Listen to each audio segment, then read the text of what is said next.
Lulu group అతి చేస్తోందా? ప్రభుత్వానికే షరతులు పెడుతోందా? Government నుంచి భూ కేటాయింపులు చేయించుకుంటూనే కండిషన్స్ పెడుతోందా? ప్రభుత్వానికే తన అవసరం ఉన్నట్లు బిహేవ్ చేస్తోందా? Lulu group conditions deputy CM Pawan కి నచ్చలేదా? ఏపీ కేబినెట్ లోనే పవన్ అభ్యంతరం చేసినట్లు సమాచారం. ఇంతకీ మంత్రివర్గంలో లులుపై పవన్ చెప్పిన అభ్యంతరాలేంటి? ప్రభుత్వం తీసుకున్న నిర్ణయం ఏంటి?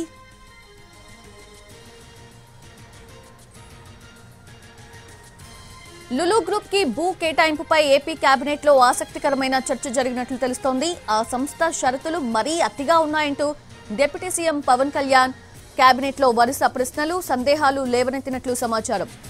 లీజు విషయంలోనూ షరతులు పెడుతోందని, ప్రభుత్వానికే షరతులు పెట్టడం ఏంటని పవన్ ప్రశ్నించారు. రాష్ట్రానికి లులు గ్రూప్ అవసరం ఉందన్నట్టుగా ఆ సంస్థ వ్యవహరిస్తోందనే అభిప్రాయం వ్యక్తం చేశారు ఆయన. అంతేకాదు ఉద్యోగాల విషయంలో కూడా పవన్ ప్రశ్నించారు. లులు గ్రూప్ లో స్థానికులకు ఎన్ని ఉద్యోగాలు ఇస్తారు అని ప్రశ్నించారు. లులు కండిషన్స్ పై సీఎం చంద్రబాబు కూడా అసహనం వ్యక్తం చేశారని పార్టీ వర్గాలు చెబుతున్నాయి.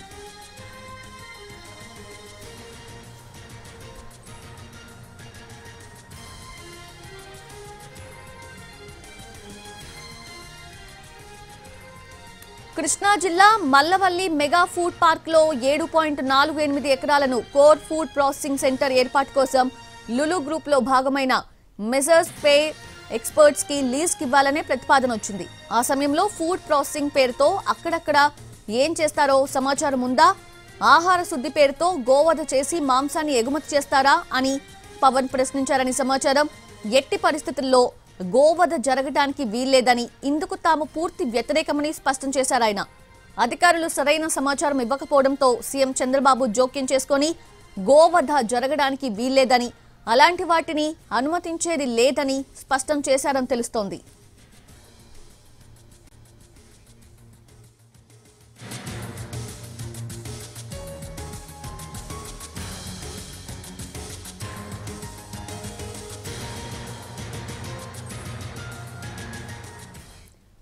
రైట్, అది లులు గ్రూప్ అతి చేస్తోందా, ప్రభుత్వానికే షరతులు పెడుతుందా అంటే అవుననే అనిపిస్తూ ఉంది. ఎందుకంటే deputy CM Pawan Kalyan cabinet లో ఆ మీటింగ్ లో దీనిపై చర్చించినట్లు, అలాగే ప్రశ్నలు కురిపించినట్లు తెలుస్తోంది. లేటెస్ట్ అప్డేట్స్ అందించేందుకు, అలాగే ఎనాలిసిస్ అందించేందుకు మా ఏపీ ఇన్పుట్ ఎడిటర్ చంద్రశేఖర్ సిద్ధంగా ఉన్నారు న్యూస్ రూమ్ నుంచి. Chandrasekhar, over to you. మొత్తానికి లులు మాల్ కి విశాఖపట్నంలో, విజయవాడలో స్థలాల కేటాయింపుకు సంబంధించిన వ్యవహారం గత జనవరి నుంచి కూడా ప్రతిపక్షాలకు ప్రభుత్వానికి మధ్య యుద్ధంలో నడుస్తూ ఉంది. తాజాగా ప్రభుత్వంలోని లులు మాల్ వ్యవహారం సంబంధించి లులు సంస్థ కేటాయించిన భూములు, ఆ సంస్థ ప్రభుత్వానికి పెడుతున్న షరతులు, వీటన్నిటి మీద ప్రభుత్వంలో కూడా అసంతృప్తి వ్యక్తమవుతుంటే ఇప్పుడు అది చర్చనీయాంశంగా మారింది. నిన్న జరిగిన కేబినెట్ మీటింగ్లో, ఎస్ఐపిబి మీటింగ్లో స్టేట్ ఇన్వెస్ట్మెంట్ ప్రమోషన్ బోర్డు అని ఒకటి ఉంటుంది. ఆ బోర్డులో రాష్ట్రంలో ఏ సంస్థ అయినా పెట్టుబడి పెట్టడానికి వస్తే దానికి సంబంధించిన ప్రతిపాదనలని కూడా డిపార్ట్మెంట్ ద్వారా ఆ ఎస్ఐపిబి ముందుకు వస్తాయి. ఆ ఎస్ఐపిబి ముందులో దాన్ని డీటెయిల్గా చర్చిస్తారు. సీఎం అధ్యక్షతన ఆ సమావేశం జరుగుతుంది. కొంతమంది మంత్రులు, అధికారులందరూ కూడా దాంట్లో ఉంటారు. దాంట్లో చర్చించిన తర్వాత దాన్ని తీసుకొచ్చి క్యాబినెట్లో పెడతారు. ఇది క్యాబినెట్లో పెట్టినప్పుడే లులు వ్యవహారం చర్చకు వచ్చింది. కొన్ని సంస్థలకు భూ కేటాయింపులు చేయాలని నిర్ణయించుకున్న సమయంలో మల్లవల్లిలో లులు సంస్థకు అనుబంధంగా ఉన్న ఒక కంపెనీకి ఫుడ్ ప్రాసెస్ కోసం 7.5 ఎకరాలు ఇవ్వాలి అనే ప్రతిపాదన రావడం, దాన్ని ఆమోదించే క్రమంలోనే పవన్ కళ్యాణ్ ఈ ప్రశ్నలు లేవనెత్తినట్టుగా తెలుస్తూ ఉంది. ఎందుకంటే వైజాగ్లో ఆర్కే బీచ్కి సమీపంలో ఉన్న 13.5 ఎకరాల భూమిని 99 ఏళ్లకు లులు సంస్థకు లీజుకు ఇవ్వాలని ప్రభుత్వం నిర్ణయించింది. ఎప్పుడైతే ఈ నిర్ణయం తీసుకుందో అప్పటి నుంచి కూడా ప్రతిపక్షాలు కానీ, విశాఖపట్నంలో ఉన్న వామపక్షాలు కానీ వ్యతిరేకిస్తూ ఉన్నాయి. ఈ గొడవ జరుగుతుండగానే ప్రభుత్వం దానికి సంబంధించినంత ప్రాసెస్ అంతా కూడా కంటిన్యూ చేసింది. అలాగే విజయవాడలో గవర్నర్పేట బస్ డిపో, దాదాపు 4.5 ఎకరాల్లో ఉన్న బస్ డిపోను కూడా లులు మార్కెట్ కోసం, హైపర్ మార్కెట్ కోసం ఇవ్వాలని నిర్ణయించింది. ఇది కూడా ఇక్కడ గొడవ అవుతుంది. దీని మీద వడ్డే శోభనద్రేశ్వరితో పాటు వైజాగ్ సంబంధించిన ఒక న్యాయవాది కూడా హైకోర్టులో పిల్లు వేశారు. ఆ పిల్లు గత జూలైలోనే హైకోర్టులో విచారణకు వచ్చిన సందర్భంగా వైజాగ్ కేసేస్తే విశాఖపట్నంలో లులుకు భూ కేటాయింపులు రద్దు చేయాలంటూ వైజాగ్ న్యాయవాది వేసిన ఆ పిల్లుకు సంబంధించి విజయవాడలో లులుకు ఇచ్చిన గవర్నర్పేట బస్ డిపో భూముల కేసును కూడా చేర్చాలని, దాన్ని కూడా దీంట్లో సవాల్ చేయాలని హైకోర్టు సూచించడం అప్పట్లోనే సంచలనంగా మారింది. మొత్తానికి ఈ వ్యవహారం ఇప్పుడు ప్రభుత్వం వైపు నుంచి కూడా అసహనం వ్యక్తం కావడం, అసంతృప్తి వ్యక్తం కావడంతో భవిష్యత్తులో ఏం జరుగుతుందో అనేది చర్చాంశంగా మారింది. మొత్తానికి ఈ వ్యవహారంలో చూస్తూ ఉంటే ప్రభుత్వం ఇదే టీడీపీ ప్రభుత్వం 2015లో అధికారంలో ఉన్నప్పుడు ఒక ఇండస్ట్రియల్ పాలసీని చేసింది. ఆ ఇండస్ట్రియల్ పాలసీలో పెట్టుకున్న నిబంధనల ప్రకారం ఏంటంటే ఒక సంస్థకు, ప్రైవేట్ సంస్థకు పరిశ్రమలు కానీ ఇలాంటి హైపర్ మార్కెట్లు కానీ ఇలాంటి పెట్టడానికి వచ్చినప్పుడు 33 ఏళ్లకు లీజుకి ఇవ్వాలి. ఆ లీజు ఎంత అనేది ఎలా నిర్ణయించాలంటే 10 to 20% మార్కెట్ వాల్యూ 100 రూపాయలు ఉంటే 10 రూపాయలు లేదా 20 రూపాయలను అద్దెగా నిర్ణయించాలనేది ఇదే టీడీపీ ప్రభుత్వం 2005లో అధికారంలో ఉన్నప్పుడు ఏర్పాటు చేసుకున్న ఇండస్ట్రియల్ పాలసీలో నిర్ణయించుకుంది. కానీ ఇప్పుడు జరుగుతున్నది ఏంటి? ఇప్పుడు దాటన్నింటినీ కూడా పక్కన పెట్టేసి బిడ్లు ఏమి పిలవకుండా, అంటే విశాఖపట్నంలో ఉన్న ఆర్కే బీచ్కి సమీపంలో ఉన్న ఈ భూమిని మేము లీజుకి ఇవ్వాలని నిర్ణయించాము, ఎవరన్నా ఆసక్తి ఉన్నవాళ్ళు దీనికోసం దరఖాస్తు చేసుకొని వేలంపాట్లో బిడ్డుకు రావచ్చు అని చెప్పడానికి బదులుగా లులు మాల్ మాకు స్థలం ఇవ్వండి, మేము ఇక్కడ మాల్ కడతామని చెప్పడం, ప్రభుత్వం జూన్ ఈ జనవరి 17వ తేదీన ఈ ఏడాది దాన్ని అలాట్ చేయడం ఇవన్నీ కూడా చక్కచక్క జరిగిపోయాయి. ఈ జనవరి 17న లులు సంస్థ యజమాని యూసుఫ్ అలీ ప్రభుత్వానికి ఒక లేఖ రాశారు, మీరు కనుక నాకు ఆ స్థలాన్ని అప్పగిస్తే ఆ స్థలంలో మేము మాల్ కడతామని చెప్పడం, తర్వాత ప్రభుత్వం దీన్ని ఆమోదిస్తూ జియో జారీ చేయడం కూడా చక్కచక్క జరిగిపోయాయి. అంటే బిడ్డింగ్ లేకుండా కేవలం ఆ సంస్థకి అడగటం, ఆ సంస్థకి ఈ భూమిని కేటాయించడం కూడా చకచకా జరిగిపోయినది ప్రధాన ఆరోపణ ఉంది. దీంట్లో ఈ భూమి విలువ ఎకరానికి 150 కోట్లు ఉంటుందని ఒక ఆరోపణ ఉంది. ప్రధానంగా విపక్షాలు ఆరోపిస్తున్నాయి. 150 కోట్ల రూపాయల విలువ అంటే 13.5 ఎకరాలు 14 ఎకరాలు ఉంటే దాదాపు 2,000 కోట్ల రూపాయల భూమి అవుతుంది. అక్కడ 2,000 కోట్ల రూపాయల భూమిని 99 ఏళ్లకు ఒక ప్రైవేట్ సంస్థకి ఇవ్వాల్సిన అవసరం ఏంటి? ఇలాంటి ప్రైవేట్ సంస్థలే డీమార్ట్ లాంటి సంస్థలు కానీ ఇంకా వేరే సంస్థలు కానీ ప్రైవేట్ స్థలాలను లీజుకు తీసుకొని అక్కడ మార్కెట్లు పెట్టి వ్యాపారం చేసుకుంటున్నాయి. అలాంటిది అదే వ్యాపారం చేసే లులు మాల్ లాంటి వాళ్ళకి మనం ఎందుకు ప్రభుత్వ స్థలాన్ని ఇంత తక్కువకి ఇవ్వాలి? అంటే ఈ మొత్తం వైజాగ్లో ఉన్న ఈ 14 ఎకరాలకి 13.5 ఎకరాలకు ఏడాదికి దాదాపు 40-45 లక్షల రూపాయల కంటే అద్దె ఎకరానికి తీసుకునే అవకాశం లేకుండా చేశారనేది ఒక ఆరోపణ ఉంది. అంటే గజానికి ₹1.5 అద్దె తీసుకుంటారు, చదరపు అడుగుకి ₹1.5 అద్దె తీసుకుంటారని చెప్తా ఉన్నారు. అదే వైజాగ్లో చదరపు అడుగుకి మామూలు స్థలాల్లో ఈ మార్కెట్ అవసరాల కోసం వాడుకునే కానీ ఆఫీస్ అవసరాల కోసం వాడుకునే వాటికి కానీ 40 నుంచి 50 రూపాయల వరకు చదరపడుకు లీజు తీసుకుంటా ఉన్నారు. అదే హైదరాబాద్ అనే చోటైతే 80 నుంచి 100 రూపాయలు పలుకుతుంది. 80 నుంచి 100 రూపాయలు, 40 నుంచి 50 రూపాయలు చదరపడుకు తీసుకొని వ్యాపారం చేసుకుంటుంటాయి ప్రైవేట్ సంస్థలు. ప్రభుత్వ స్థలాన్ని, అది కూడా ఆర్కే బీచ్కి అత్యంత సమీపంలో సముద్రముఖంగా ఉన్న ఈ స్థలాన్ని కేవలం ₹1.5కు మాత్రమే ఎలా ఇస్తారనే ప్రశ్న ఇప్పుడు కోర్టులో వేసిన కక్షిదారులు కూడా వాళ్ళు ప్రశ్నిస్తూ ఉన్నారు. ఇప్పుడు ఇవన్నీ కూడా వస్తున్నాయి. ఎప్పుడైతే పవన్ కళ్యాణ్ ఈ లులు ఏంటి, అవి పెట్టే షరతులు ఏంటి, నేను లేకపోతే మీ రాష్ట్రం లేదు, నేను మీ రాష్ట్రానికి దిక్కున్నట్టుగా మాట్లాడటం ఏంటి అనే విషయాన్ని ఆయన ఎప్పుడైతే ప్రస్తావించారో ఇవన్నీ కూడా ఒకటొకటిగా ప్రశ్నలన్నీ కూడా బయటకు వస్తున్న పరిస్థితి కనిపిస్తూ ఉంది. ఇప్పుడు ఈ నేపథ్యంలోనే హైకోర్టులో వేసిన కేసులు కానీ, ఇటు వడ్డే శోభనేశ్వరరావు మాజీ టీడీపీ నాయకుడు, మాజీ మంత్రి, ఆయన కూడా ఈ ప్రభుత్వ చర్యలను కానీ ప్రభుత్వం ఇలా లీజుకి ఇచ్చే వ్యవహారాన్ని కూడా తీవ్రంగా తప్పుపడుతున్నారు. ఆయన కూడా ఒక పిల్లు వేశారు. విజయవాడ గవర్నర్పేట బస్ డిపోకి చెందిన 4.5 ఎకరాల భూమిని లులు మాల్కి ఇవ్వడాన్ని ఆయన కూడా వ్యతిరేకిస్తూ ఉన్నారు. చాలా మాల్స్ ఉన్నాయి, చాలా మల్టీప్లెక్స్లు ఉన్నాయి. వాళ్ళందరూ కూడా ప్రైవేట్ స్థలాలు తీసుకొని ప్రైవేట్ స్థలాలు కొనుక్కొని వ్యాపారాలు చేస్తుంటే ఈ లులు మాల్కు ప్రత్యేకంగా ఎందుకు ఇవ్వాల్సి వస్తుంది? అది కూడా ఇదే ప్రభుత్వం గతంలో అధికారంలో ఉన్నప్పుడు ఇండస్ట్రియల్ పాలసీ పెట్టుకుంది. ఆ పాలసీ ప్రకారం కాకుండా నామమాత్రపు ధరకు ఎందుకు ఇవ్వాలి, దీని వెనక మతలబు ఏంటని ప్రశ్నిస్తూ ఉన్నారు. ఈ విధంగా జరుగుతున్న ఈ వ్యవహారం మొత్తం మీద కూడా విచారణ జరిపించాలనేది ఒక వైసీపీ కూడా ఎప్పటి నుంచో డిమాండ్ చేస్తూ ఉంది. ఇప్పుడు పవన్ కళ్యాణ్ ఈ వ్యవహారం మీద అసంతృప్తి వ్యక్తం చేయడంతో కూడా చంద్రబాబు కూడా ఇదే సమావేశంలో అంటే కేబినెట్లోనే అసంతృప్తి వ్యక్తం చేసినట్టు తెలుస్తుంది. లులు లేనిపోని షరతులన్నీ పెడుతుందండి. అంటే లులు మాల్ పెట్టే షరతులను కూడా చూస్తే ఎలా ఉన్నాయంటే, ఇప్పుడు విశాఖపట్నంలో లులు మాల్ కేటాయించిన ఈ 14 ఎకరాల స్థలానికి సంబంధించి మల్టీప్లెక్స్ ఎప్పుడైతే రెడీ అవుద్దో ఆ స్థలంలో అప్పటి నుంచి మాత్రమే లీజ్ ఇస్తాము. అంటే 3 ఏళ్ళు పడితే ఆ 3 ఏళ్ళ వరకు 3 ఏళ్ళ తర్వాతనే లీజ్ ఇస్తాము, అంతకుముందు ఇచ్చే ప్రశ్నే లేదనేది ఒక షరతు పెట్టిందని. అలాగే జిఎస్టీ తర్వాత మిగతా రాయితీలన్నీ కూడా అడుగుతూ ఉంది. ఇలా గొంతెమ్మ కోరికలన్నీ కోరుతూ ఉంది. ఇలాంటి కోరికలన్నిటి కూడా కరెక్ట్ కాదు అనేది ఒక చర్చ నడుస్తుంది. ఇప్పుడు ప్రభుత్వం కూడా దీని మీద అసంతృప్తిగా ఉంది. కాబట్టి ఏమవుతుందనే ఒక చర్చ అయితే నడుస్తూ ఉంది. S Chandrasekhar, thank you. Lulu mall కి విజయవాడలో స్థలం కేటాయించడంపై ఇప్పటికే వైసీపీ తీవ్ర అభ్యంతరం వ్యక్తం చేసింది. విజయవాడలో పాత బస్టాండ్ ని లులు మాల్ కి ఎలా కేటాయిస్తారని ప్రభుత్వాన్ని ప్రశ్నించింది. వైసీపీతో పాటు వామపక్ష పార్టీలు కూడా ఈ విషయంలో ప్రభుత్వాన్ని నిలదీశాయి. విజయవాడ సెంటర్లోని 500 కోట్ల విలువైన 5 ఎకరాల భూమిని షాపింగ్ మాల్కి ఇవ్వడమేంటని ప్రశ్నిస్తున్నాయి.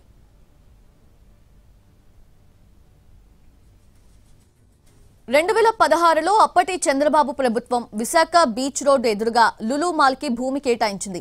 వైసీపీ అధికారంలోకి వచ్చిన తర్వాత ఈ భూ కేటాయింపుని రద్దు చేసింది. కూటమి ప్రభుత్వం అధికారంలోకి వచ్చాక తిరిగి భూ కేటాయింపు చేసింది. కానీ వైజాగ్లో ఇప్పటి వరకు లులు ఎలాంటి పని మొదలు పెట్టలేదు. ఇప్పుడు విజయవాడలోనూ స్థలం కేటాయించారు. ఒక షాపింగ్ మాల్కి 100 కోట్ల విలువైన భూములు కట్టబెట్టడంపై అనేక విమర్శలు వస్తున్నాయి.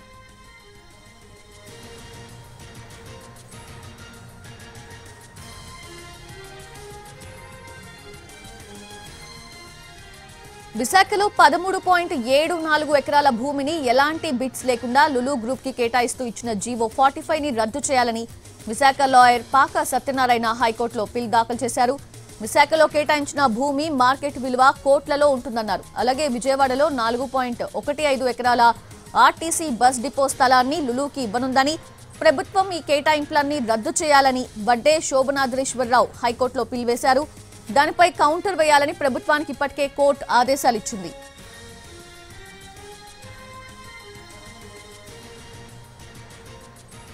లులు గ్రూప్ కి భూ కేటాయింపులపై డిప్యూటీ సీఎం పవన్ కేబినెట్ లో ప్రశ్నలు సంధించడంతో ఆ ప్రాజెక్టుపై సందేహాలు వ్యక్తమవుతున్నాయి. లులు మాల్ కి చెక్ పెట్టే ఆలోచన ఉందా అనే అభిప్రాయం కూడా వ్యక్తమవుతోంది. ఊరికే భూములను కేటాయిస్తే వచ్చే ఉద్యోగాలు ఎన్ని అని కూడా పవన్ అడగడంపై చర్చ జరుగుతోంది. గోవధపై కూడా పవన్ మాట్లాడటంతో లులు మాల్ పై సందేహాలు వ్యక్తమవుతున్నాయి.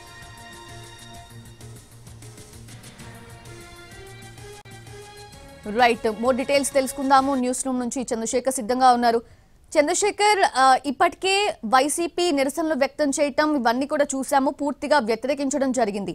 ఇప్పుడు ప్రభుత్వమే డిస్సాటిస్ఫైడ్ గా కనిపిస్తూ ఉంది కొంతమేరకు లులు మాల్ పై.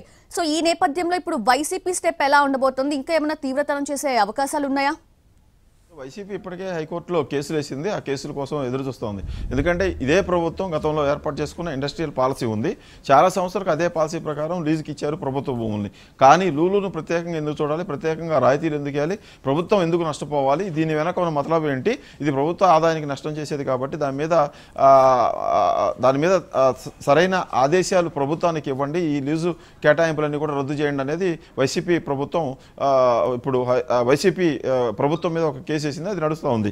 ఇకపోతే రాయితీలకు సంబంధించి ప్రధానంగా ఈ చర్చ నడుస్తూ ఉంది. ఎందుకంటే కూటమి ప్రభుత్వం వచ్చిన దగ్గర నుంచి కూడా ఈ 20 లక్షల ఉద్యోగాలు ఇస్తాం 5 ఏళ్లను ప్రకటించింది. దానికోసం రకరకాల సంస్థలని రకరకాల కంపెనీలన్నిటి కూడా తీసుకొచ్చే పని, ఆకర్షించే పని అంతా చేస్తూ ఉంది. అది నడుస్తూ ఉంది.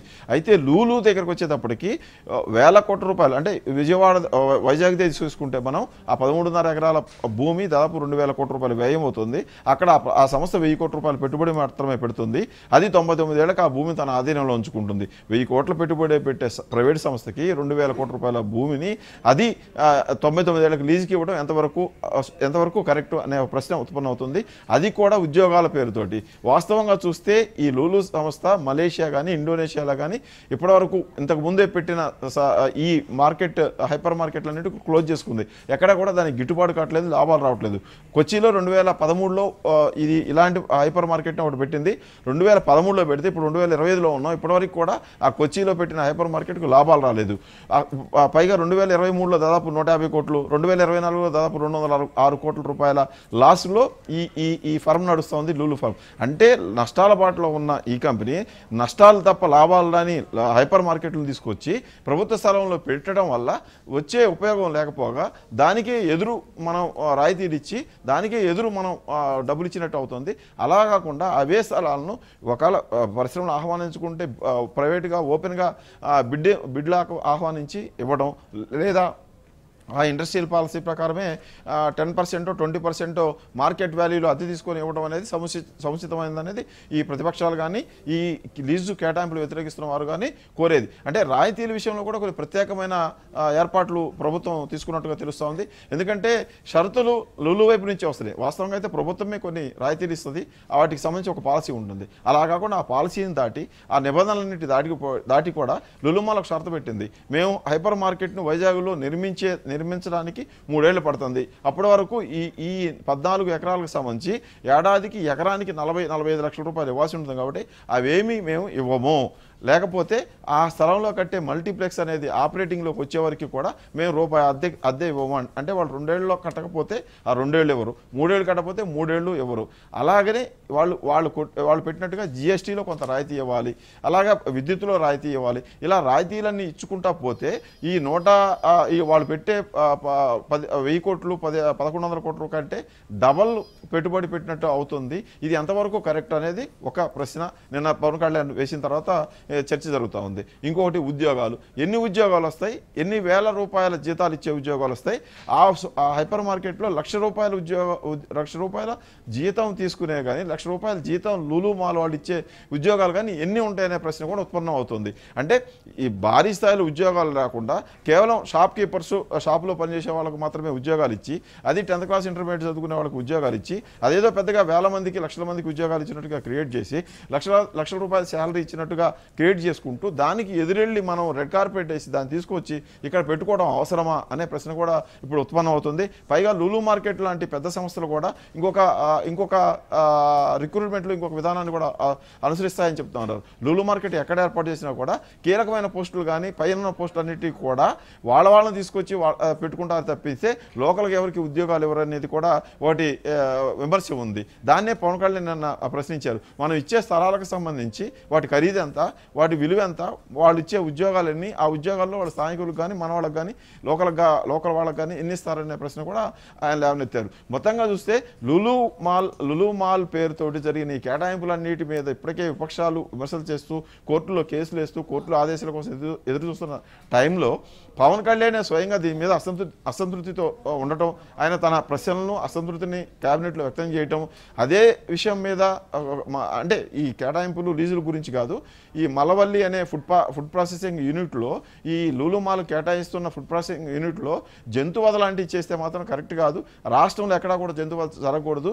ఇలాంటి చర్యల కోసం అయితే మనం లీజుకి ఇవ్వాల్సిన అవసరం లేదని చంద్రబాబు కూడా అభిప్రాయపడినట్టుగా బయటికి వార్తలు వస్తున్న నేపథ్యంలో మొత్తంగా అసలు ఈ వ్యవహారం ఏం జరుగుతుంది ఇప్పుడు ఈ వైజాగ్ భూ కేటాయింపులకు సంబంధించి కానీ అలాగే విజయవాడ భూ కేటాయింపులకు సంబంధించి కానీ ఏం జరుగుతుంది అనేది ఒక చర్చ మొదలైంది. అసలు వాస్తవంగా చూసుకుంటే 2018లోనే అంటే టీడీపీ ఇంతకుముందు అధికారంలో ఉన్నప్పుడే 2018లోనే ఈ లులు సంస్థకి ఇప్పుడు ఈ వైజాగ్లో ఇచ్చిన హార్బర్ పార్కులో ఉన్న 13 ఎకరాల స్థలాన్ని కేటాయించింది. ఆ తర్వాత అంటే 2019లో అధికారంలోకి వచ్చిన వైసీపీ జగన్ వెంటనే ఆ లీజులన్నింటిని కూడా క్యాన్సిల్ చేసి ఆ 13.5 ఎకరాల భూమిని విఎంఆర్డీకి ఇచ్చారు, విశాఖ మున్సిపల్ డెవలప్మెంట్ కార్పొరేషన్కి ఇచ్చేసారు, ఆయన అందజేసేసారు. దానికి ఇప్పుడు మళ్ళీ ఈ గవర్నమెంట్ వచ్చినాక విఎంఆర్డీ నుంచి ఏపీఐసిసికి ఆ భూమిని ట్రాన్స్ఫర్ చేసేసి ఏపీఐసి నుంచి లులు మార్కెట్కి హైపర్ మార్కెట్కి ట్రాన్స్ఫర్ చేశారు. ఇదంతా కూడా గందరగోళంగా ఉంది. కాబట్టి పరిశ్రమలు తేండి, పరిశ్రమలు పెట్టించండి, ఉద్యోగాలు ఇప్పించండి, కానీ ప్రభుత్వానికి సంబంధించిన వరకు విలువైన భూముల్ని గవర్నర్పేట అంటే విజయవాడ మధ్యలో ఉంటుంది. అలాంటి గవర్నర్పేటలో బస్ స్టేషన్ ఉండి ఆ బస్ స్టేషన్ ఉన్న ప్లేస్ని దాదాపు దాని ఖరీదు 600 కోట్లు ఉంటుంది. విజయవాడలో ఇప్పుడు లులు మార్కెట్కి కేటాయించిన ఆ స్థలం విలువ 600 కోట్లు అయితే ఆ సంస్థ అక్కడ పెట్టే పెట్టుబడి 150 కోట్లు అని చెప్తా ఉన్నారు. అంటే 150 కోట్లు పెట్టుబడి పెట్టే సంస్థకి 600 కోట్ల రూపాయల పెట్టుబడి పెట్టే స్థలం ఇవ్వాలా అనే ఒక ప్రశ్న కూడా తలెత్తుతూ ఉంది. వీటన్నిటి మీద ఇప్పుడు పవన్ కళ్యాణ్ కేవలం ఈ మల్లవల్లిలో ఉన్న ఈ ఫుడ్ ప్రాసెసింగ్ యూనిట్లో జంతువధకు సంబంధించి మాట్లాడారా? అంతవరకు ఆయన పరిమితం అవుతారా? ఈ వైజాగ్ విజయవాడ భూ కేటాయింపులు కూడా ఆయన తన డీసెంట్ను వ్యక్తం చేస్తారా? సీఎంకి ఈ విషయం చెప్తారా అనేది కూడా చూడాల్సింది. ఎందుకంటే ప్రభుత్వం మీద ఓవరాల్గా కూడా నెగిటివ్ ప్రభావం చూపించే అవకాశం ఉంటుంది. ప్రభుత్వం వచ్చిన తర్వాత ఉద్యోగాలు కల్పించడానికి రకరకాల ప్రయత్నాలు చేస్తుంది. ఇటు డిఎస్సిఎస్సి ప్రభుత్వ ఉద్యోగాలు నియమిస్తుంది, అటు కొన్ని సంస్థలను ప్రైవేట్ సంస్థలని ఇండస్ట్రీలను తీసుకొచ్చేసి అక్కడ ఉద్యోగాలను నింపే ప్రయత్నం చేస్తూ ఉంది, ఐటీ కంపెనీలు తీసుకొస్తూ ఉంది. అయితే ఈ సమయంలో ప్రభుత్వ భూమిని ఇలా మనం పెట్టుకున్న నిబంధనలు మనమే ఉల్లంఘించి కొత్తగా వచ్చి ఆ కంపెనీల కోసం రెడ్ కార్పెట్ వేసి వాళ్ళు పెట్టిన నిబంధనలకు వాళ్ళు పెట్టిన షరతులన్నిటి కూడా తలుపుతూ ప్రభుత్వం నష్టపోవడం అనేది కరెక్ట్ కాదు. దీని వెనక ఏదో మతలబు ఉందనే అభిప్రాయం జనంలో కలిగితే 154 సీట్లు ఇచ్చిన ప్రభుత్వం మీద 160 ఇన్ని రకాలుగా కూడా ఆరోపణలు పడతాయి, మచ్చలు పడే ప్రమాదం ఉంటుంది. కాబట్టి ఇది కరెక్ట్ కాదనే అభిప్రాయం జనసేనలో కొంతమందిలో వ్యక్తం అవుతూ ఉంది. ఇప్పుడు పవన్ కళ్యాణ్ ఇంతవరకే పరిమితం అవుతారా మల్లవల్లి వరకే, లేకపోతే ఈ మొత్తం కేటాయింపులను కూడా సమీక్షించాలని ఆయన కోరతారనేది కూడా చూడాల్సి ఉంటుంది. సౌజన్యం.